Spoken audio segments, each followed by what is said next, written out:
আমি তো মাঝে মাঝে হাসি, পোস্টার দেখলে হাসি লাগে, আফসোসও লাগে আমার জাতির উপরে, যে হয় দুনিয়ার সামান্য একটা সিট পাওয়ার জন্য রাত দিন এক,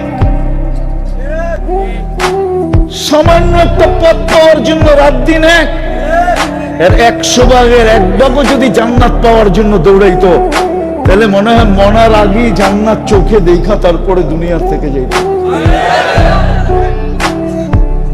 কিন্তু জান্নাতের শৌক তো নাই আমাদের, জান্নাত তো চিনি না।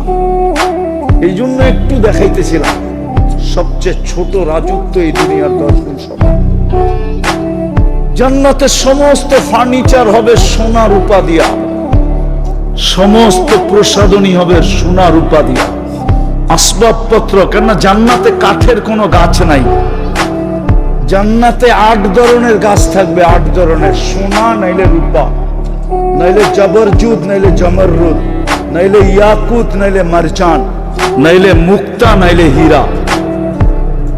এই 8 প্রকার জিনিসে ফল ধরবে জান্নাতে। সোনা লতায় ফুল ধরবে জান্নাতে। সমস্ত আসবাবপত্র স্বর্ণের হবে, রূপার হবে, মাথার কাঁটাটা পর্যন্ত স্বর্ণের হবে, চিরুনি পর্যন্ত সোনার হবে। যুবক, স্টিলের বেসলাইট পড়া বাপ দেখাও, ঠিক না? একটু পর পর লাড়া দেয়, বন্ধু করে দেখায় বাপ, ঠিক না?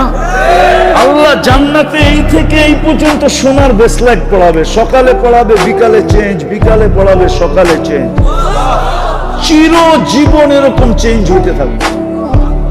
ডেলি 70 বার কাপড় চেঞ্জ করবে, কোন দর্জি শিলাবে না, আল্লাহ কুদরত দিয়া শিলাবে। ডিজাইন আল্লাহ কুদরত দিয়া করবে। এই সুতা দিয়া না, নূরের থেকে সুতা বানাবে, ওটার থেকে কাপড়, ওটার থেকে পোশাক। জান্নাতে ব্যবহৃত কাপড় রাখার কোন আলমারি নাই, 1 ডে ইউজ, 24 ঘন্টা ব্যবহার করবে, শেষ আবার নতুন পাঠাবে আল্লাহ 70 সেট।